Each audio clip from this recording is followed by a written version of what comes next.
Hello, everyone. Uh, I'm Sarah Kernan, one of the co-organizers of this event. It is with great pleasure that the other organizers, Alan and David, and I welcome you to the conference, Food in the Book, 1300 to 1800. While I would have loved to have welcomed and seen everyone in person as we originally planned pre-pandemic, I am excited that presenting this conference online affords us the opportunity to include even more participants and a much larger audience today. So thank you all for coming. I want to reiterate the thank yous that Kathy and Leah enumerated before the public session today. None of this would have been possible without the support of so many Newberry and Folger staff and the enthusiasm of all involved, especially our outstanding lineup of participants. Since I have been most active organizing on the Newberry side of things, I especially want to thank a few people at that institution who have been fielding many emails, namely Chris Fletcher, Becky Fall, and Leah Markey. I'm in awe of the amazing logistical work they have done. And I also think Leah has been present for more planning, meetings, and conversations about this conference than the official organizers have. And she probably deserves some sort of award for not only putting up with us, but helping us craft a really phenomenal conference. So thank you. When I first met Leah 4 years ago, I briefly mentioned that I'd love for the Newberry to have a conference someday on food history. It really was just a mention at that time, but it gradually seemed like more of a possibility after Alan, Leah, and I organized an early modern food history workshop in 2018. Following that event, the Center for Renaissance Studies and the Folger's Before Farm to Table initiative began collaborating to plan this conference. It was my thought then, up until today, that while food history, and more specifically food studies based in historical books, broadly defined, has been gaining steam in recent years, the one thing missing, despite increasing publications, more fellowship opportunities, and digital initiatives, has been a large conference to draw all of our scholarship together. I hope that you will be able to see as many sessions as possible throughout the conference to truly get a sense of the breadth of research, and in particular, all the work being done by early career researchers and graduate students. There is a long and hopeful future for this field. Organizing this conference has also revealed certain gaps in research being conducted, and I have no doubt that those topics will arise in specific panels. It is my hope that the conference will invigorate participants in our audience to explore new avenues and methods of research and begin to fill in those voids. So again, welcome and thank you to all of you for being such a great part of such an exciting event. So I'm going to hand things off to David now to say a few words. I was muted. Now can you hear me? Yes. Thank you so much. This conference is such a group effort among the co-organizers you're meeting here, and between the Center for Renaissance Studies at the Newberry and Before Farm to Table, Early Modern Foodways and Cultures. And I wanted to just take a moment to talk about that as one of the co-directors about this project, which is a multi-year collaborative research project funded by the Andrew W. Mellon Foundation. Its mission is threefold: to capture the state of knowledge about food and foodways in the early modern world, to push that knowledge forward through interdisciplinary and collaborative research, as well as through a command of both early modern analog technologies like the books we're studying, and cutting edge digital technologies, which allows us to think through, read through, talk through, compute through, and even cook through the deep questions facing the field.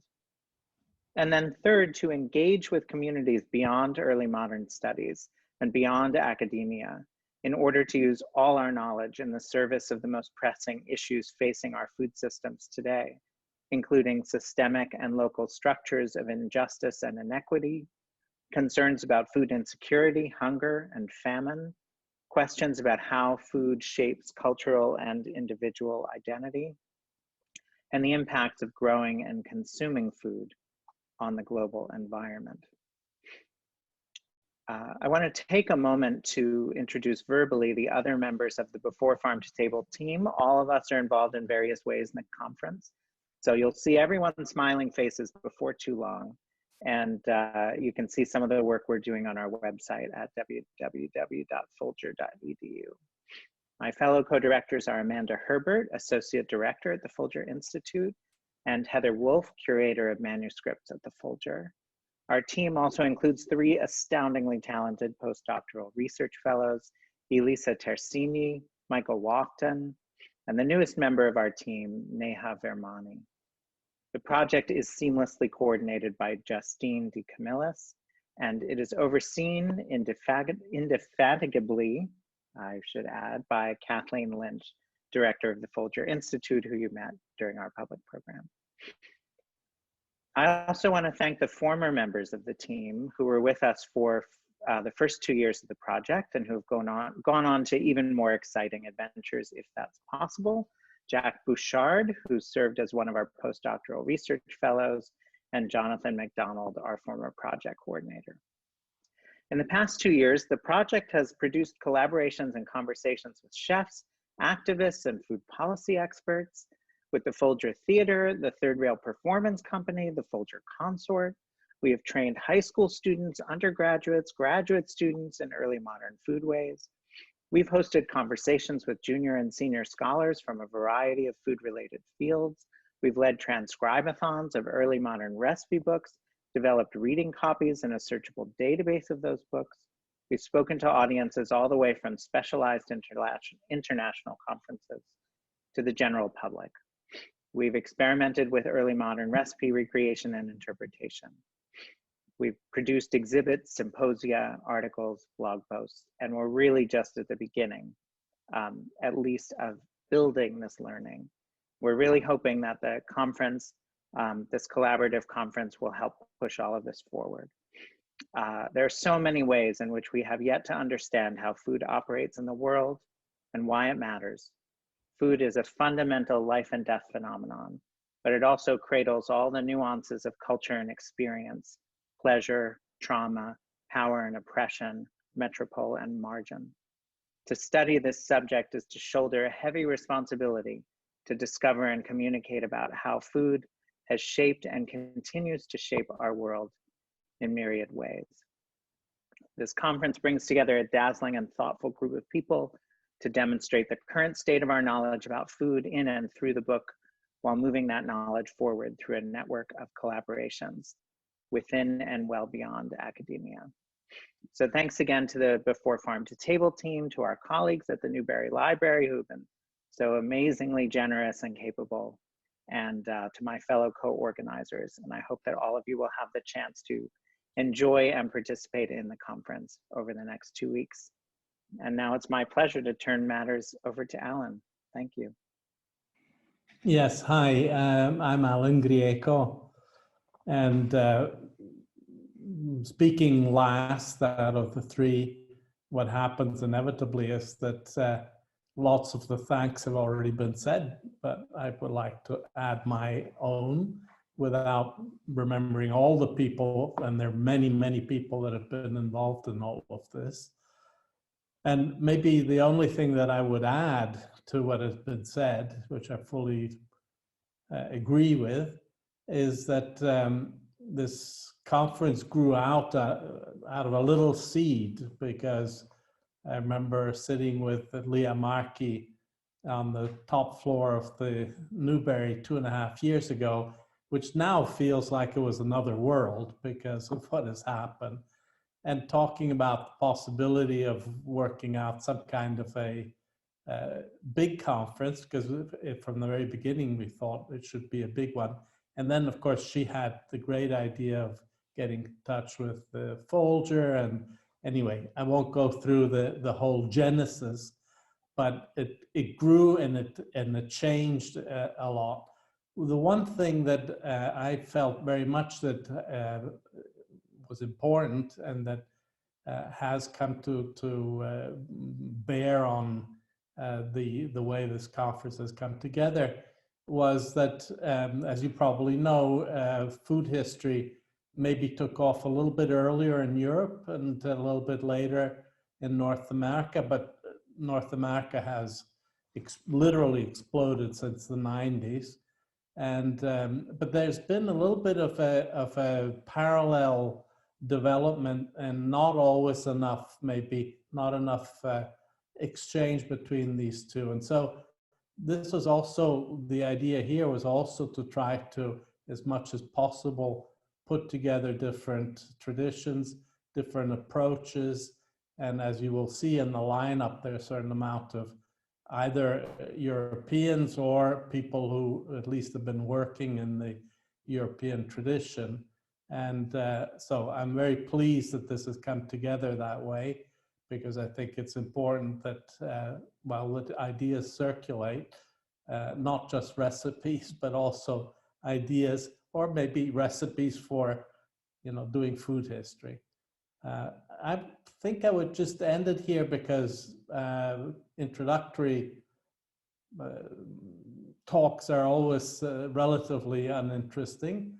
And what we're really here for is to hear the panelists who will be taking over now.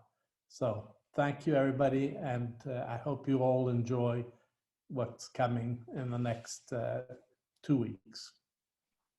Thanks, Alan. So let's move right on into our first session now. I'll be moderating today's roundtable on cookbooks and recipe books.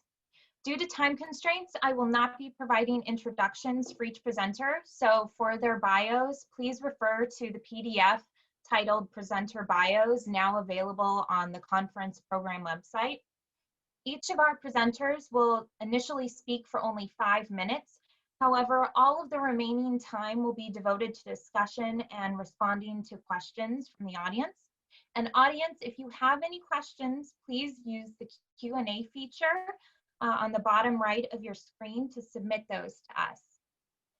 Our panelists today are experts in many traditional areas of scholarship in this field, spanning manuscript and print, the late medieval, Renaissance, and early modern periods, as well as both England and the continent. I hope we will have a truly stimulating discussion about cookbooks and recipe books as a result. So first up is Vanessa Asfora Nadler, and she will be speaking about the rediscovery of Apicius in the Italian Renaissance. Good afternoon, and first of all, I also would like to thank the Newberry Library and the organizers of this panel and conference, especially Leah Markey, Alan Greco, Sarah Peters-Kernan, and David Goldstein. Thank you all for the invitation. It's really a great pleasure to be here. Well, a quick search on the internet using Apicius as a keyword reveals how much this name is associated with cooking and gastronomy. Apicius is the name of a renowned restaurant in Paris. Apicius is also the name chosen for a famous gastronomic magazine. And Apicius is as well the name of a culinary training school in Florence. There would be many other examples to give you, but what I wanted to highlight here is that Apicius and the cookbook attributed to him are usually evoked outside and inside the academy as a kind of father of gastronomy. However, frequently, the ideas surrounding the name of Apicius do not correspond to a proper knowledge of the history of the texts associated with it and their context of production, circulation, and consumption. The meaning of Apicius in the past is certainly different from the meaning attributed to it by people in the 21st century. If nowadays, Apicius can be easily positioned next to gastronomy and far from medical subjects, for a long time, this approach was not that obvious. So in my research, what I have been trying to do basically is to put into historical perspective the elements that contributed to the long existence of Apicius' text among us. I established the Middle Ages as my starting point, since the first Apician manuscripts we know of are medieval ones, and the Renaissance as my arrival point, since it's the moment of the production of the largest number of manuscripts. So who or what is Apicius? The cookbook attributed to Apicius is commonly known as the Culinary, it has a rather controversial authorship because any Apicius could ever be confirmed as the proper author of the text. Being so, I have adapted in my work the perspective suggested by Sally Granger and Christoph Grobkar in their 2006 critical edition of Apicius, that is, to consider the text as a result of an anonymous and complex process of collection, of recipe collection that could have started as early as the 2nd century BC and ended by the 4th century AD. The discussion about the origins of the text, however, was never been my research focus. I focus on the medieval Apicius and its rediscovery by Italian humanists in the 15th century. The text tradition consists of 20 manuscripts, 3 of which were copied between the 8th and 9th centuries, 16 in the course of the 15th century, and 1 in the 17th century. While the first printed editions date back to the very end of the 15th century and the beginning of the 16th century. There are also 2 printed editions from the 18th century.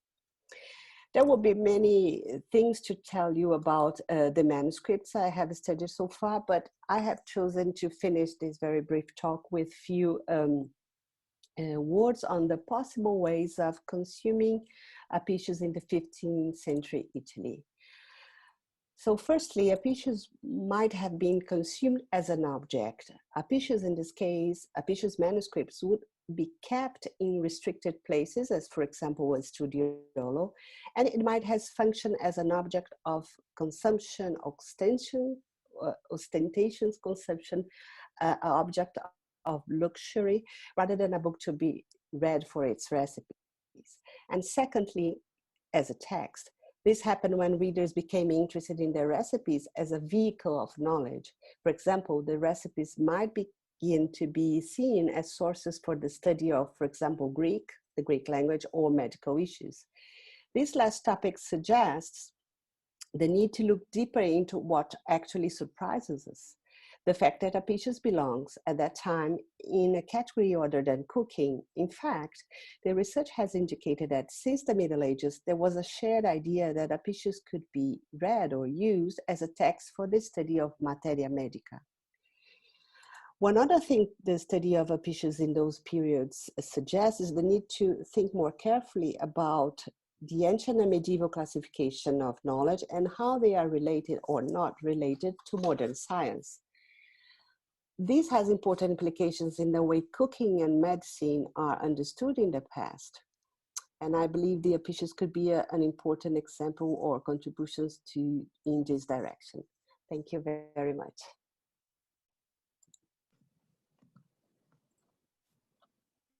Thank you. Next up, we have Lino Mioni, and he will be speaking about the introduction of print and its impact on culinary recipe collections. As we know, movable type printing is introduced in Venice in 1469. Although not exactly new in Venice, the Senate grants Johann von Speyer the exclusive privilege to print on Venetian soil. Being an expensive enterprise, to be successful, printing needed to be supported.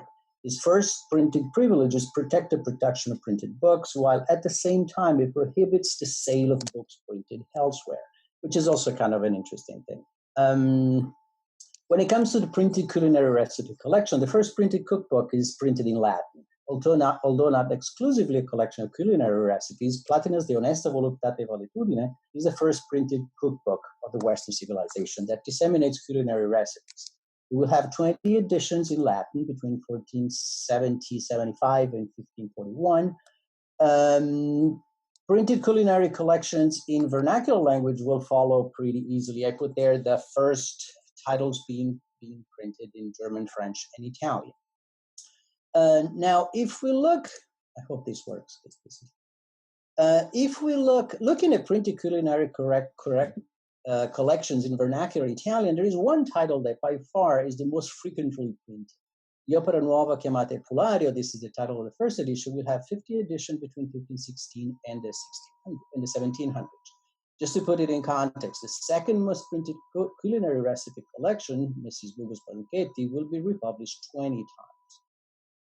The Opera Nuova chiamata Epulario repurposes a culinary recipe collection that had already been used in print in the 1470s in Platina's De Onesta Voluptate, a work that has also been already translated into vernacular Italian in 1457. In the hand of Venetian printers and editor, Platina's work in vernacular is not as successful as it is in Latin. The vernacular Italian translation of Platina's will only have 5 editions, all printed in Venice, and the last being printed in 1516. Now, different from Platina's, the Opera Nuova chiamata, from Platina's work, the Opera Nuova chiamata Epulario reproduces exclusively the text of Maestro Martino, Libro d'Arte Culinaria. As my research has shown, the Epulario is the first cookbook being produced as an editorial object. The Epulario is the result of an editorial operation, or better, a series of editorial operations that will ensure its success in a long period of time. Maestro Martino's innovative organization and the combination of it proposes, alternative ingredients are clearly stated, make the recipes of the Libro d'Arte Culinaria an open canvas more than a strict set of steps to be followed. The type of cooking proposed is devoted not exclusively to the court, but it can be performed at a smaller scale and by ordinary people. I mean, rich ordinary people, of course. This implies that the possible public, the potential audience for such a printed recipe collection is wider, something very important for editors and printers. The features of Maestro Martino's texts are considerably valuable. Moreover, being a substantially smaller book, it requires less a demanding printing enterprise compared to other cookbooks. The strategic choice of the vernacular and the expansion of the reading public are particularly dear to printers such as Niccolo Zoppino, the editor of five of the earliest editions of the Epulario, and we shouldn't forget many other titles in vernacular Italian. I do think that the publishing activity of printers and editors who publish culinary recipe collections deserve to be studied. Knowing who they are, what else they publish, how they relate to each other would offer a better understanding of the audience of the 16th century reading public. Here in this slide, you have just to have an idea of the dimension of the book. The Opera Nuova chiamata Epulario is clearly the only octavo that is there. The first edition of Epulario has a woodcut illustration that you can see here from the only copy there is of the 1516 edition, which is at the Hutton Library. This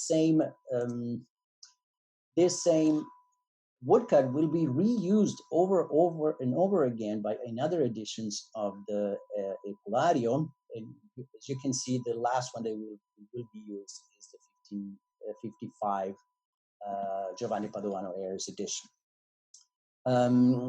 The analysis, the title of the Epulario also offer interesting points of analysis. The longer title of the 1516 edition is progressively shortened. Details are abandoned, and the Epulario becomes more prominent as a title.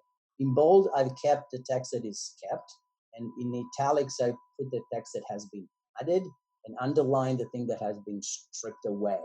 The interesting thing is that, as you can see in the 1596 edition, there is a mention of the Tavola delle Rubriche, the index basically. That is kind of weird that it appears in the title now, because already in the 1516 edition, there was actually a table of an index table. So there's clearly something going on about selling this book, about making it palatable, so to speak, to the public. The analysis, the dedication page also support my claim about the commercial object of printed cookbooks. 2 different texts for the dedication page appear between 1516 and 1521. Dedication with 2 sonnets on your left and a longer dedication letter on your right. From the 1521 edition onwards, the dedication page is left blank. For brevity, I will talk only about the dedication page with the 2 sonnets. The last tercet that I've highlighted there says, and whoever wants to become a perfect cook should buy me, read me, study me, and approve me, and he will welcome my recipes with delight. that should buy me clearly indicate the commercial nature of printed cookbooks. Thank you, Lino. Let's move on to our next brief presentation.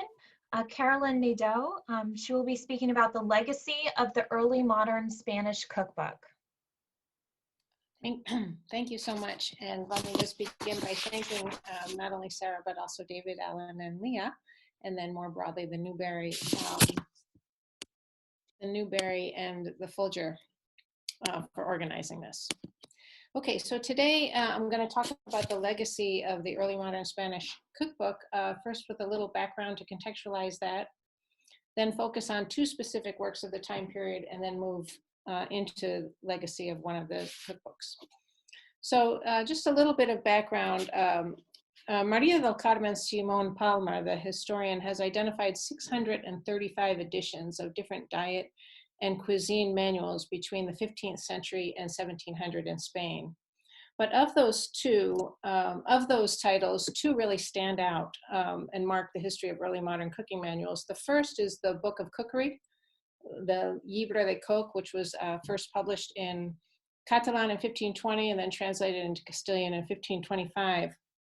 This collection of recipes is the first cookbook ever published in Spain and the definitive cookbook throughout the 16th century, an era in which Spain began to define its national and regional gastronomies.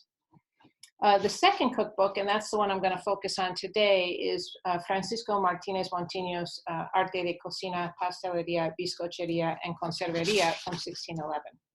This cookbook contains 506 recipes and was published 28 times throughout Spain, 10 in the 17th century, 13 in the 18th century, another 5 in the 19th century, and then in the late 19th century, 3 facsimiles in the 80s and 90s, and even now in the 21st century, additional 3 facsimiles were published. So let's just take a quick look to get a sense of the order of this. You can see by its title, the Art of Cooking, and I've kind of put in red these different sections where the cooking kind of pops out. He starts with poultry, cream-based meats, religious recipes for full and partial abstinence, sauces and vinegars and other savory things sprinkled throughout other parts of the recipe book.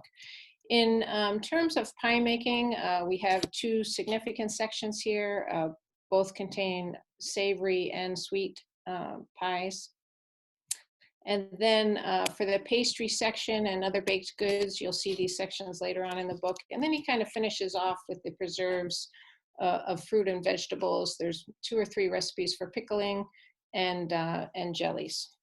So that gives you a sense. But what I really want to concentrate today is the legacy of Martinez Montino. And so I'm going to provide you all with 3 examples. When I think of the term legacy, I think of a gift, right? A gift that's handed from one person to another, from one generation to the next. And so we see that gift of Martinez Montino first manifested in the number of editions that are reproduced between his own lifetime and into the 21st century. But here, let's take a look at this cookbook by Juan de Altamira's Nuevo Arte de Cocina Española. I would say that this is probably the best known Spanish cookbook of the 18th century. It contains some 220 recipes designed for those with limited resources, unlike Francisco Martinez Montino's cookbook that was designed for the court. Translator and author Vicky Hayward has published an award-winning edition just 3 years ago. And in this cookbook, Altamira's uses over a dozen of Martinez Montino's recipes, including his well-known pepitoria, that's like a stew with poultry offal, several baked dishes of costradas, and then in a later edition of Altamira's that came out in 1770, over a dozen recipes of Martinez Montino were directly added to that for roasts, pies, and empanadas, and different preserved fruits and vegetables. The second example that I wanted to provide is from early 20th century. Writer Emilia Pardo Bazan published 2 cookbooks. The first of the series was on older Spanish recipes. That's this one. And in this work, she includes kind of the quirkier recipes from Martinez Montino. So one is an egg recipe called huevos de capirote. That's kind of cool because she breaks the egg, or Martinez Montino breaks the egg in half, takes out the whites and leaves the yolk in, and then in a pan with tons of melted butter, flips that egg yolk over and lets it solidify, takes the yolk off, and then continues to cook the yolk with the melted butter on it. So that comes from Martinez Montino, as well as black pepper sausage. By the time of Emilia Pardo Bazán, paprika, of course, was big into the sausage, but in Martinez Montino's recipe, it's black pepper sausages. So she recovers that one. And then also really the only recipe for couscous between Hispano-Muslim era and today was in Martinez Montino, and she recovers his couscous recipes as well in that. So the third example I want to give are really recipes collections in the New World. And here we have 18th century, 3 examples from 18th century Mexico. In this first one, it's a work that of a manuscript transcribed and edited in late 20th century. It's divided into 3 parts and contains recipes by 23 different people. And in the second section, which consists of about 40 recipes, 20% of the entire manuscript, it is all Martinez Montino. So you see his influence there in 18th century Mexico. The second example, again, is a recipe collection that's put together later on based on a manuscript by Doña Guzmán. And in here we see Martinez Montino's gallina morisca recipe, again, word for word. And we just see an example once again of Martinez Montino being a key figure of keeping Muslim recipes alive for these Christian audiences. Like we saw with Emilio Pardo Bazán and the couscous, and here with Doña Guzmán, these are sort of selected out of his cookbook. The third example I wanted to show here in 18th century Mexico is actually a book on the founding of Santa Fe, and their early governor, Diego de Vargas, in his inventory of the will, had in fact a copy of Martinez Montino's cookbook. So you get a sense, right, of the aristocracy that's including these works in their own collection. So the question of Martinez Montino in Mexican kitchens really, for me, begs the question of how widespread his influence was during the rapid expansion of the Spanish Empire around the globe. And I think that there's opportunities here for further studies. The idea of looking into viceroys and other political figures' inventories and opening up studies of how Spanish cuisine entered into the Spanish colonies of the 17th and 18th century, and then just returning back to the peninsula and looking at diplomatic ties in the court of Philip III, who he cooked for, who visited there, and what food exchanges may have occurred, because we certainly see international elements in his own cookbook that he references. So thank you very much. Thank you. Next, we'll move on to Marissa Nicosia, and she will be speaking about cooking the recipe book. Thank you, Sarah. And thank you for the invitation, and thank you to Leah and Becky and everyone at the Newberry and the Folger who made this event possible. I'm going to show you some images of English recipe books from the 17th and 18th century to accompany my remarks. Keeping track of what is in season and when and how to consume it is no small feat. Renaissance households filled the pages of receipt books with culinary recipes to save the fruits of the harvest. As Elaine Long writes in Recipes and Everyday Knowledge, men and women solicited recipes from members of their social networks, and stewards, servants, cooks, dairymaids, and gardeners all participated in the labor of growing or procuring ingredients and preparing medicines and meals. Cooks in English households used locally grown ingredients in combination with imported goods, such as spices and sugar, to preserve the bounty of the harvest in jams, pickles, pies, and dried goods. And my points here about sugar and preservation owe debts to Kim Hall and Amy Tigner's work on the topic. Although local ingredients formed the basis of these seasonal recipes, imported goods that came to Europe from colonial holdings or imperial trade routes flavored and acted as crucial preservation agents in these recipes. Ingredients such as sugar cultivated by enslaved Africans in the Caribbean led to cheaper prices and more widespread availability in Europe. While dishes prepared in elite kitchens may have been seasoned with these imported spices and ingredients, expensive both in terms of their price and in the human cost of their production by enslaved or exploited laborers in the West and East Indies, most of what English people ate across the socioeconomic spectrum was grown locally and consumed quickly or preserved for future use. Mrs. Knight's receipt book, which is dated circa 1740 and is now held at the Folger Shakespeare Library, demonstrates how one household kept track of seasonal foods and preserving practices. So in between culinary recipes, this Mrs. Knight or another user lists garden stuff in season for the months of May through December.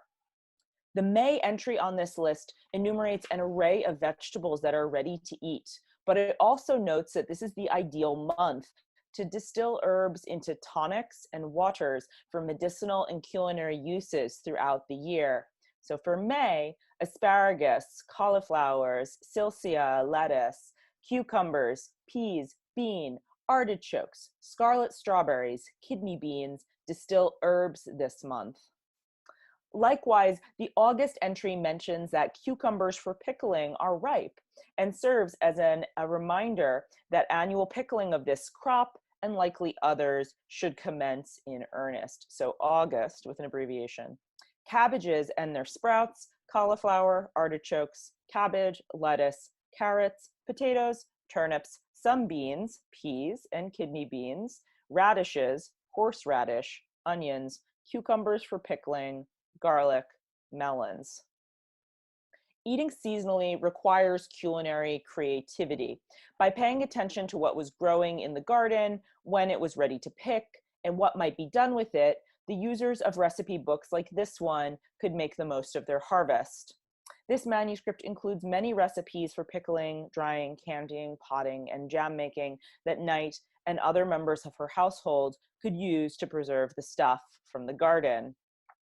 I promised to speak today about cooking the recipe book because I update recipes from manuscript cookbooks in my ongoing Cooking in the Archives project.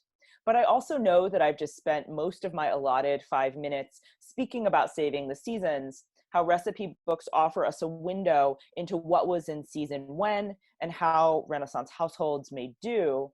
There are a few reasons for this, but COVID-19 stay-at-home orders in particular have me thinking about preserving for times of hardship and confinement, as well as the fragilities of our 21st century foodways. So let me leave you with a cooking example. A recipe for strawberry jam that I made this summer from a Clark Library manuscript. This recipe specifically calls for scarlet strawberries, but notes that others will do, but not so well. Mrs. Knight's list notes that scarlet strawberries are ready to harvest in May. And that happens to be the month that I tested this with American strawberries, which in fact may be the imported strain of scarlet strawberries that Knight and the Clark compiler both call for. There's some ambiguity here about strains of strawberry varieties. Due to COVID-19 stay-at-home orders, I ordered my sugar and blackcurrant juice online, which I don't normally do, and purchased strawberries at an open-air farmer's market. The inclusion of blackcurrant juice adds a wonderful depth of flavor to this jam, but I completely botched the first batch I prepared by putting in too much juice and burning the whole jam into fruit leather as I tried to adequately reduce it. It came out much better a second time with less juice. I have infinite respect for the hearth cooks who navigated preparing recipes like this one following instructions. Set it over a charcoal fire and let it boil gently till it jellies.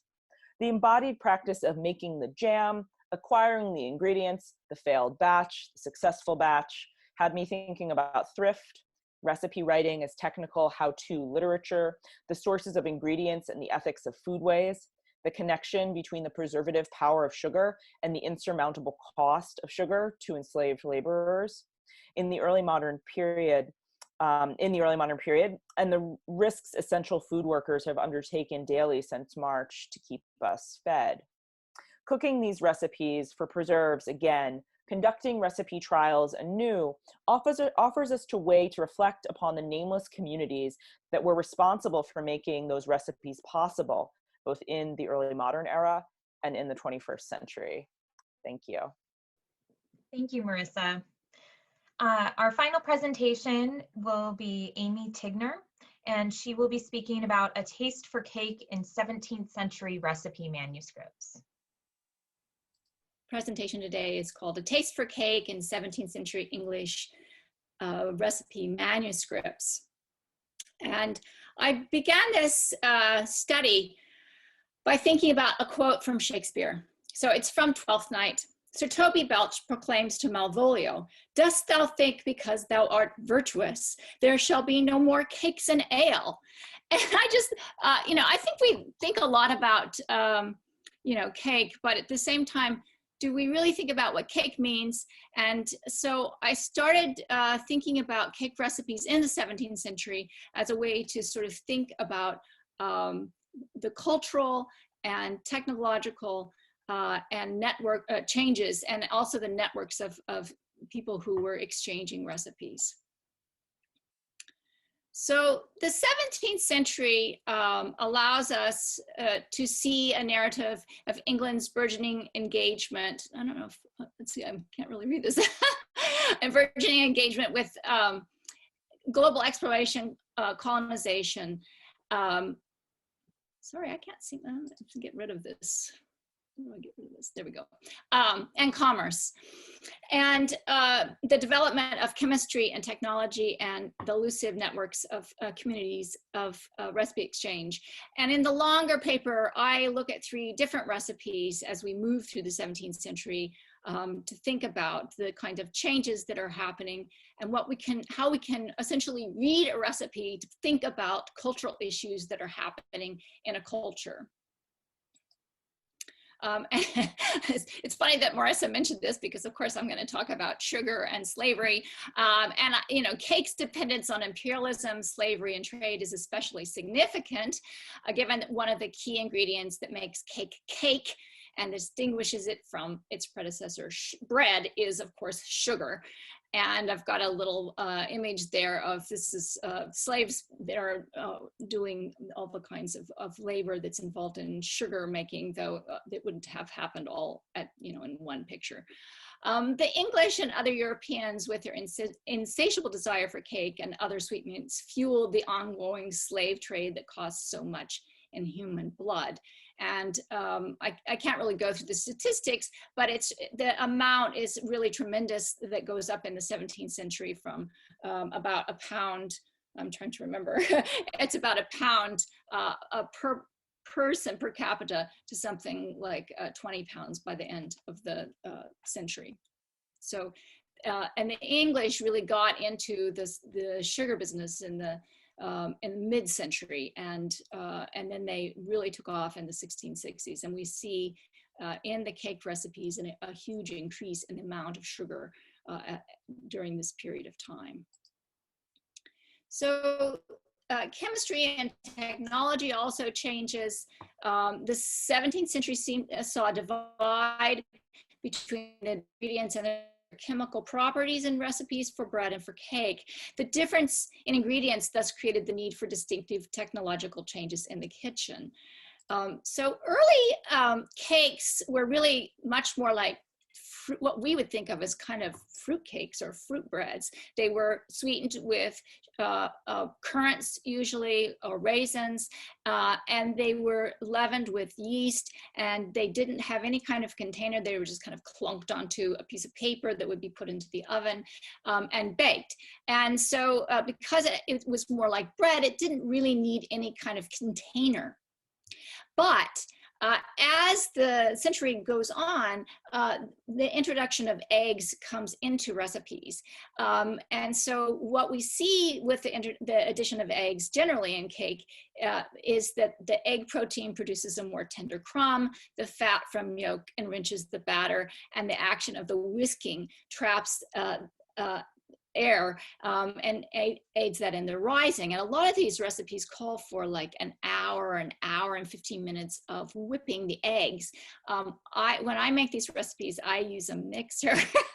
And I can't imagine doing that, though. Of course, we have to remember that the kitchens were full of people, so probably this is a chore that was passed from one person to another. So the English solution to an eggy cake batter was to use a hoop, which seems really, this hoop here, this is not my photograph. This was something I was able to find. But they're using either tin hoops or sometimes wood or sometimes even paper hoops. We tend to think of, a pan to bake a cake in as being like, yeah, well, that's, of course you're going to do that, but they don't have the English don't have a tradition of that. They have a tradition of baking, for example, pies would be baked in crusts that would be called coffins. So this is actually quite an innovation for them to be baking something in a separate container. And it also changes how they're using paper. So they would have been using paper, as we see here, as a kind of base. These hoops don't have a bottom to them, so they're setting them directly onto the paper. And then sometimes what we get is directions for the paper to become a kind of collar, or in one case, in Constance Hall's 17th century manuscript, she talks about sewing together a very large cake hoop. And these cakes often are huge.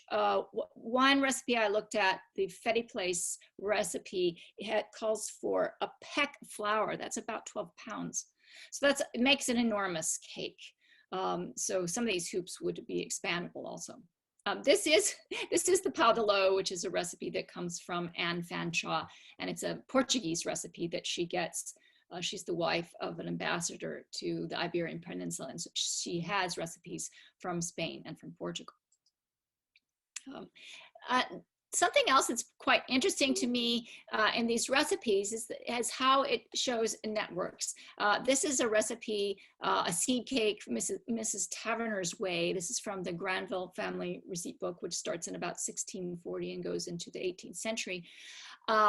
And it has this prominence of Mrs. Taverner. And if you look at manuscripts, you'll know sometimes they say who they come from and sometimes they don't. But, and sometimes we know they're sort of famous people. They might be aristocrats or doctors, but sometimes they're like Mrs. Taverner. And at least I think she's just a sort of normal person with a good cake recipe. But we can understand that when we see that's this kind of evidence of how the ideas in new cake chemistry and the technology spread through communities of friends, neighbors, and acquaintances as they gave and received recipes, a word itself that derives from the Latin word recipere, to receive. So reading recipes, and I think as this panel attests, and maybe this whole conference attests, allows us to see far beyond the direct culinary outcomes, in my case, cake. And cake tells a complicated story, certainly of the dark side of sugar, but also the brighter side of human ingenuity and communal networks. Thank you. That concludes the presentation portion. So to kick off the Q&A period so we can really have a good discussion, I'd like to start with a very broad question, and any panelist can jump in here. It's kind of a riff on a question that started off the last session, the public session, and a couple of you have alluded to this or spoke very directly about this. Amy, you did. Carolyn, you spoke to this specifically as well. But what is the importance or significance or relevance of studying cookbooks and recipe books, the relevance of studying these recipes today? I'm happy to, since you mentioned me, I'm happy to sort of talk a little bit about it. For me, I'm a literary scholar, but what it allows me to do is to think about these works which are written not only by women, but primarily by women and used by women. And they tend to be a kind of, I don't know, a form that's not very well respected as a literary form. But I think that we can be thinking about them as and to be thinking about how small, I like to think about it as the butterfly effect, you know, the idea that the flapping butterfly is going to create a hurricane. But there's a way in which making a cake is creating slavery. And we don't tend to think of eating cake as being something, you know, horrible to do. And I mean, I do it all the time. But at the same time, I think this allows us to be thinking about these larger issues that these very small literary snippets give us this sort of view into the culture. Okay, I'll hand it over to somebody else. Yeah, I'd love to add to that.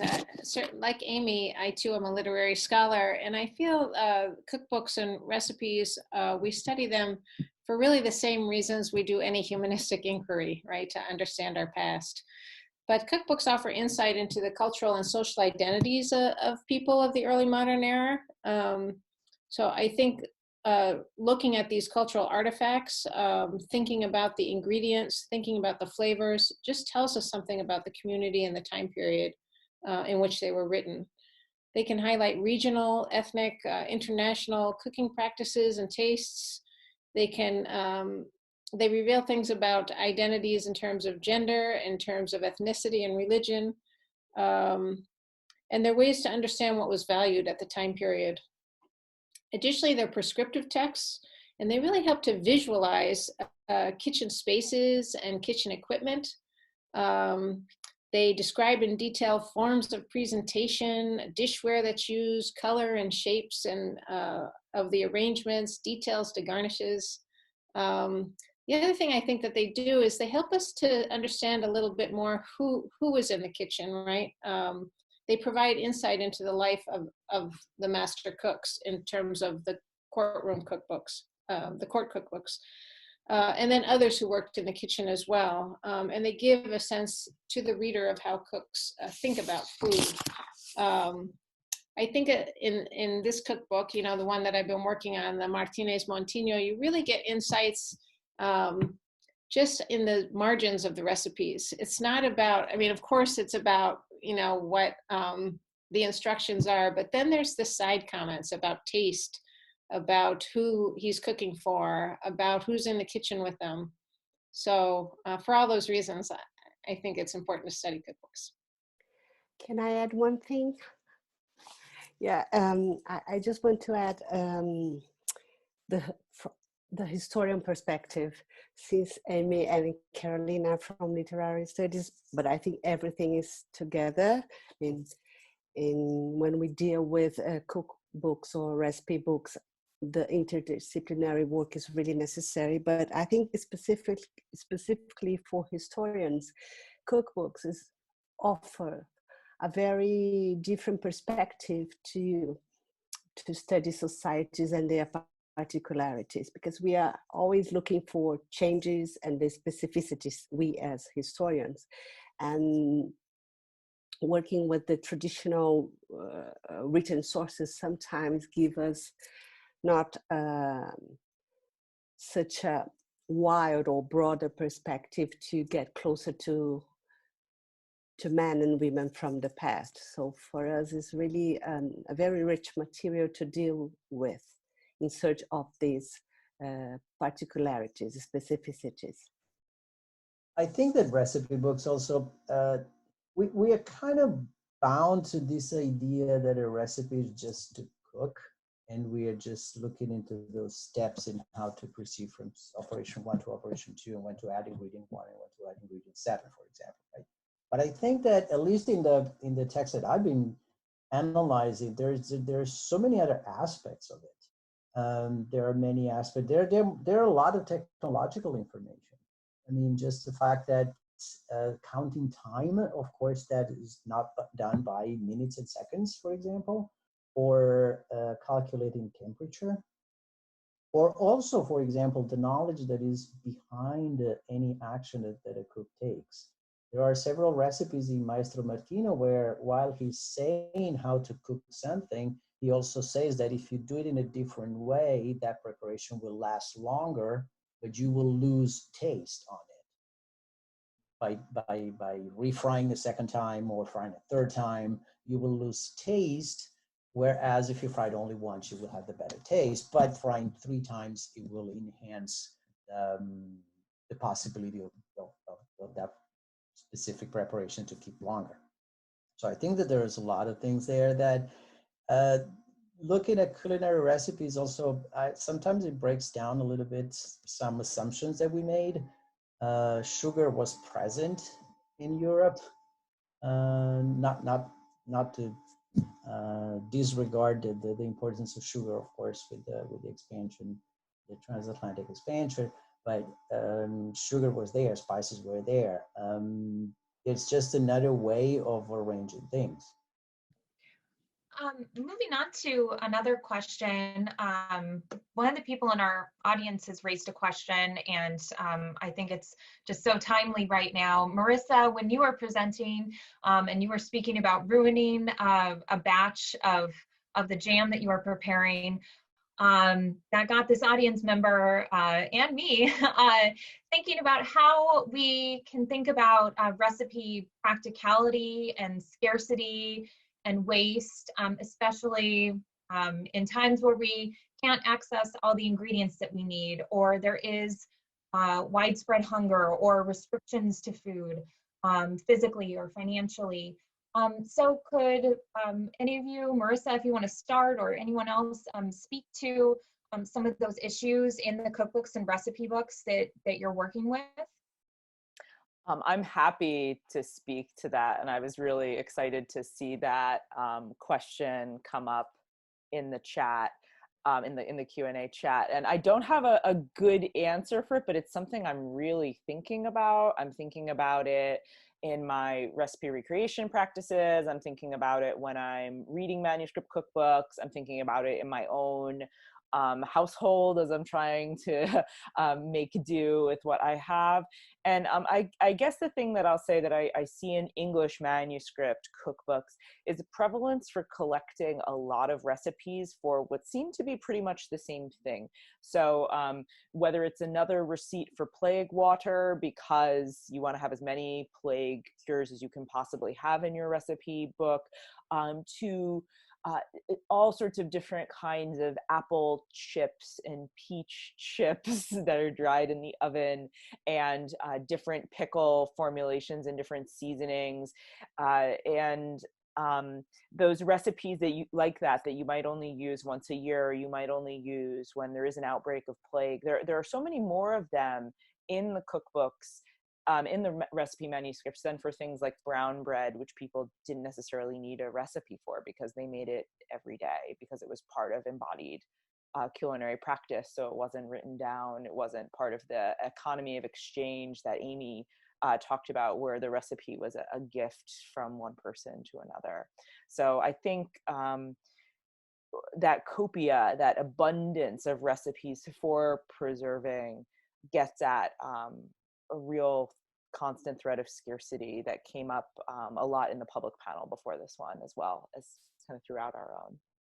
One of the observations I've had in working with these early modern Spanish cookbooks is that really there's an enormous effort to use everything, right? So I'm constantly reminded of the lack of waste. So all parts of the animal are consumed, for example, and then there's also that class issue that what's not consumed by the elite gets passed down to the next level, and then to the next level.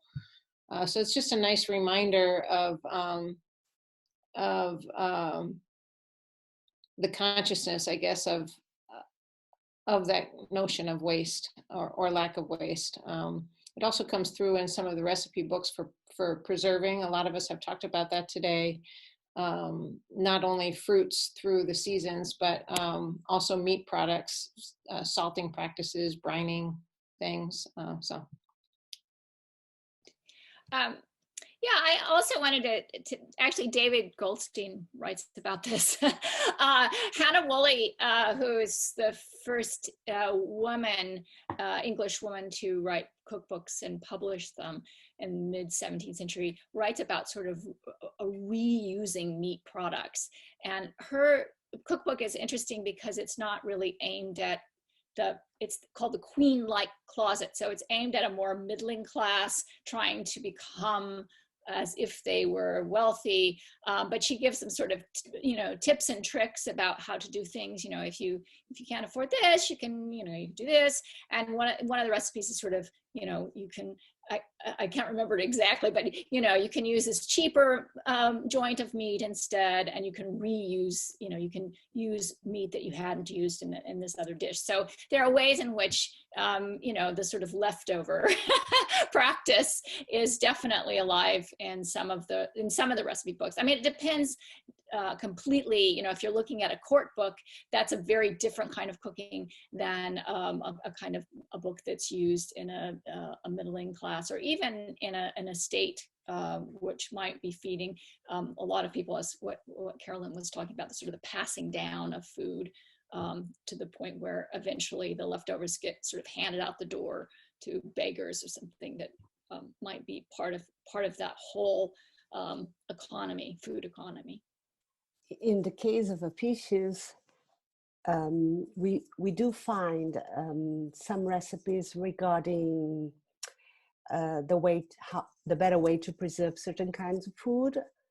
We do find some recommendations to use some food as medicine, like 13%, I would say, of the recipes, of the apician recipes, bears this kind of therapeutical recommendation.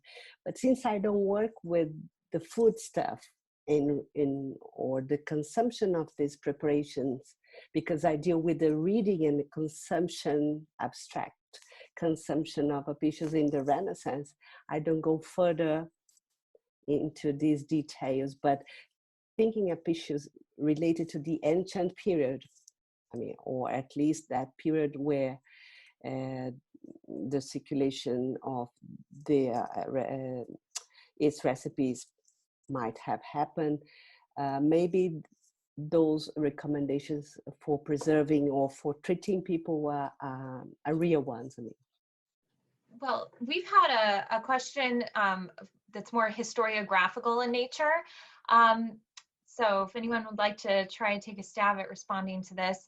Cookbooks were not studied very much for most of the 20th century before suddenly there was this explosion in interest in using cookbooks and then eventually recipe books as historical sources. Is it only because of the cultural turn, or do you have any other ideas of why people started turning to these cookbooks and recipe books? I think it's very hard to answer this question. I have really to think, but cultural turns has a lot to do, in my opinion, with this rediscovery of the possibilities of rediscovery of the cookbooks and their possibilities. In thinking about historiography, and especially to study the Middle Ages, this is very clear. We have to wait for the analysis school, sort of, to go to this kind of sources and consider them legitimate for the historians to study society.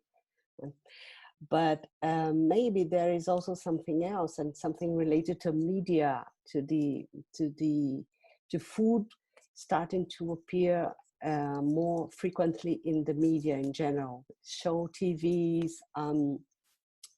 I think mainly thinking about my reality, South America reality, the media, the food TV programs was really very important to call people's attention to the potentialities of this kind of text in order to study societies and culture in general. So we have this interest from the historian's perspective, I mean, this interest coming from the discussion, the historiographical discussion, but we have also this interest coming from the public, the general public. I might also add, I agree a lot. I do agree with what Wanessa is saying in terms of exposure to food, but I also think that in the 70s, you know, that huge shift, right, like just the postmodern era has allowed us to open up and think about history that, you know, like I think of Hayden White's article, right, on that capital H, that, you know, and truth, that we need to access other sources and other approaches. And so food being one, so universal, two, so intimate, three, so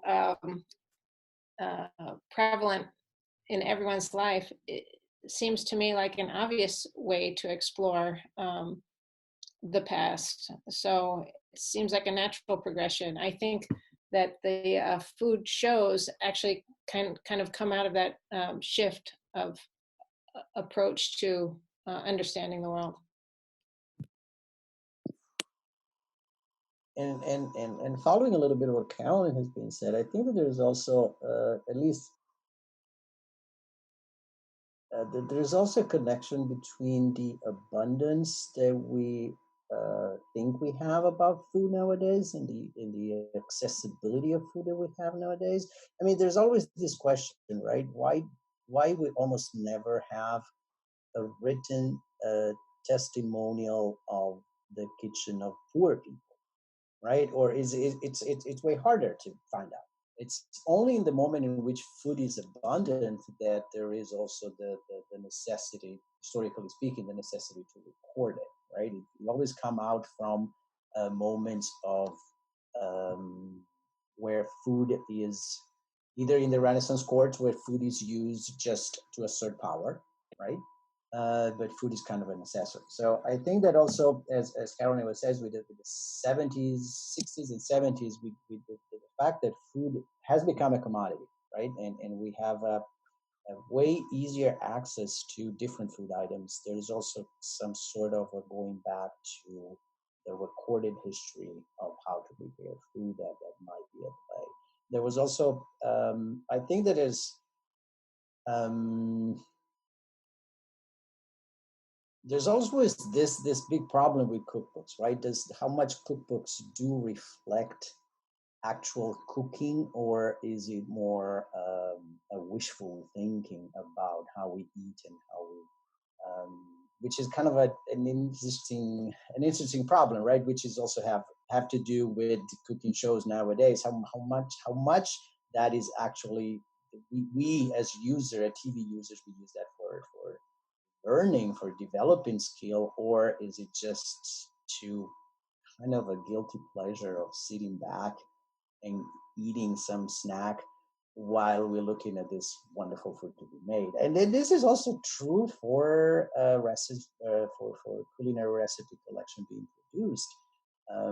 How many people, looking at my period of time, by 16th century Italy, how many people do actually bought those cookbooks? Of course, if they were sold, they were also bought, right? But how much that was kind of a real connection with the real world? It's an open question that I leave there. I think we can go over time just a tiny bit because we don't have any panels following this. So we'll take another couple of questions. We had another question from the audience that I think a lot of you will be able to respond to in very different ways depending on the text you're dealing with. Were the people writing the cookbooks actually experienced cooks? Or were they primarily editors and writers? Was there any sense of ownership, like copyright over specific recipes or techniques? I'm happy to speak to that for the manuscript recipe context. And I work entirely in the English context and mostly in the 17th and 18th centuries. And I see in those books the social networks of a community, much like Amy was talking about when she was talking about recipe being related to receiving a receipt, with lots of names of social connections and local connections. I've also been doing work on how printed recipes from published cookbooks like Hannah Woolley's cookbooks get copied into recipe manuscripts. So there, Hannah Woolley might be an authority that the compiler of the manuscript recipe cookbook is working from, but that person might not be the authority. And all of this is resting on skilled hearth cooks who are staffing the kitchens of these middling to upper class households, whether it's one servant helping out with the cooking or it's a whole shop of people working together in the kitchen, who are doing the real adjusting with seasoning. The comment about adding salt, I think any cook would do that their own way, and they'd also interpret the instructions to have a soft fire to their own understanding of how fire worked on the hearth. And the people who were compiling the recipe manuscripts were always working in conversation with others, be those others the people who were doing the cooking, and they may have been involved in doing some of it, but other people were whisking those eggs for an hour, not the lady of the household, and also the communities through which they acquired and got their access to recipes, whether that was through letters, through oral transmission, or through copying and borrowing of cookbooks. I would say that for the 15th-16th century Italy, there's a big shift between chefs, cooks that were actually writing. We have Maestro Martino, Mrs. Bugo, Scappi, but then there's kind of some sort of a shift, and we're talking about core culture here. We're not talking about normal people, let's say, which is the shift between the cook and the housemaster, the so-called scalco, right? The master of ceremonies, the one who would organize the entire court in order to prepare banquet. And that was a task that implied purchasing, directing the cooks, table service, table decorations, music and spectacle and shows during these banquets. So it's there's kind of this shift in authorship. Maestro Martino is the first cookbook that is actually in which the name of the author of the cookbook is actually mentioned, the compiler of the recipe, whatever. There is one interesting thing about Maestro Martino, which is, again, the base for Platina's recipes and also the base for the Palladio's recipes, that most of his recipes are not even, how should I say it? There's so many alternative ingredients that one can use that it's almost not so categorical. It's really hard to find you have to do this and you have to use this ingredient and you have this. But there's this modularity that I mentioned during my presentation. It's really something fascinating. So going back to authorship, I think that it's also for the basic nature of a culinary recipe, right? It's more something that is handed down. That is, as Marissa was saying, right? That is part of an entire network of contacts, of ideas, of shared knowledge. I think the question also goes to book publication in general. I know the practices in Spain for the first release in 1611, it was over a year process and 3 different levels of sort of scrutiny through the court that the cookbook had to go through before it was published. And when it was released and they set the price, it was per folio, the price per folio. And so it was like 164 maravedis was what it cost when it came out. There was a certain percentage of that would go to whoever had the copyright. And I'm pretty sure that in the first one, Martinez Montino was part of that. There was also the sort of book seller, and then a third party like the book backer and they would have percentages of that too. But stipulated in that was a 10-year privilege, and no one, in theory, was allowed to copy that without the express permission of one of these three, either the author or the book publisher, the book seller, or the book backer. So I find that interesting. I don't think that held up very well, because you see a lot of stolen and recreated impressions of the different recipes, but that was the idea behind it. Just to talk a little bit about the period prior to the one Lino mentioned, we don't know much cookbooks from prior to the 12th century, but we do have recipe books inserted in medical texts. We know very little about them, and we are talking about a period of like 1,000 years.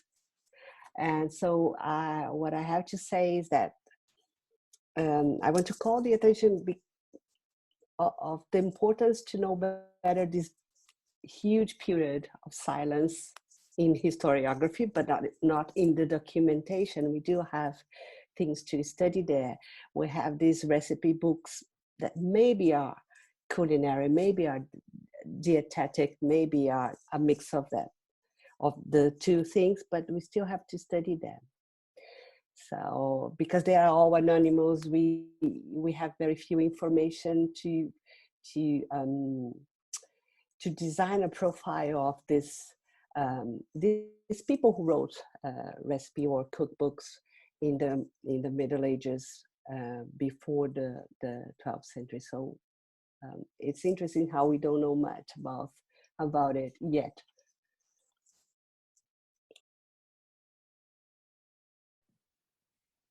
I think I'm going to pose just one more question, because we have a couple very similar questions from audience members, and this will be the last one. In the cookbooks and recipes that you're dealing with, could you talk a bit about any exotic foods that appear or post-Columbian exchange indigenous foodstuffs that start appearing in European recipe books?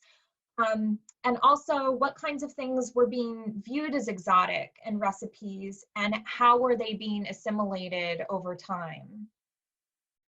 I can speak to this with rice.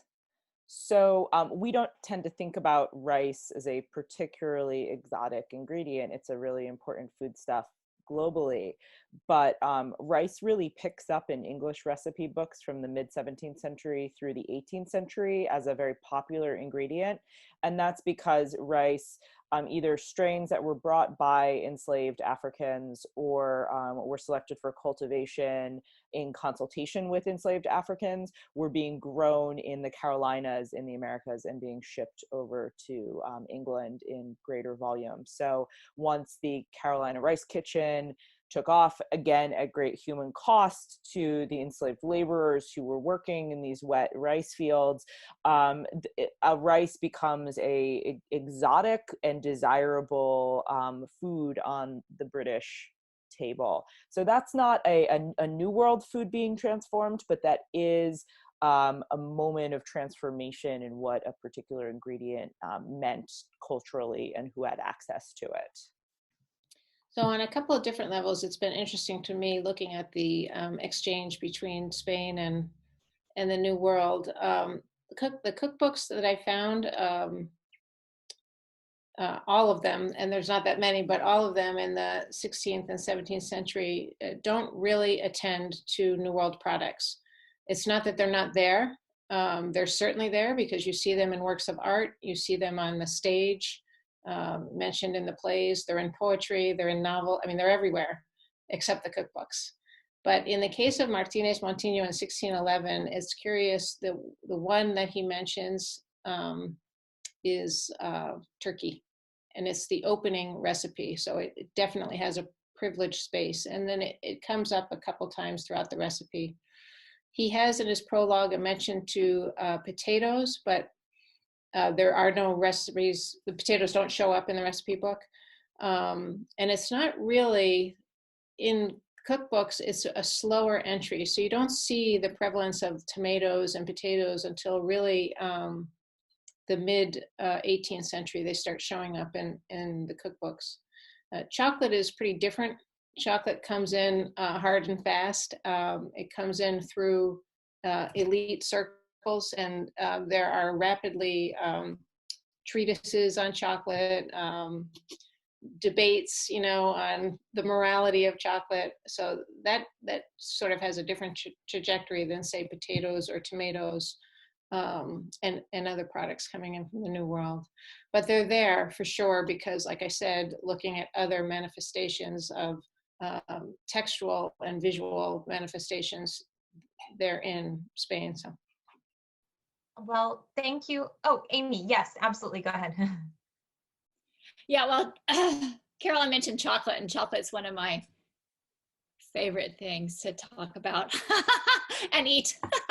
But I think chocolate in the British context is interesting because it does come through Spain and through Portugal. And so we do get, it's definitely mid 17th century and later, we start seeing recipes in manuscripts and then early cookbooks. So again, mid-century cookbooks. So Hannah Woolley has a couple of chocolate recipes, and chocolate at this point is not something you eat, but something you drink.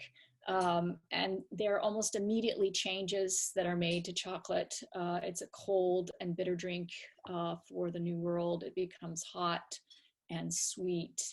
And, they start adding things like milk and wine, which sounds kind of good to me. I guess we have chocolate wine. But there are ways in which I think chocolate, I think Carolyn's absolutely right, that chocolate is something that it's clearly an elite food. And then it starts entering chocolate houses and coffee houses. So it becomes something that's, that has cachet for the people who can afford it, and it is very expensive. And so I think that's part of it as well. Thank you all so much. Thank you all to all the panelists. Thank you for everyone in the audience.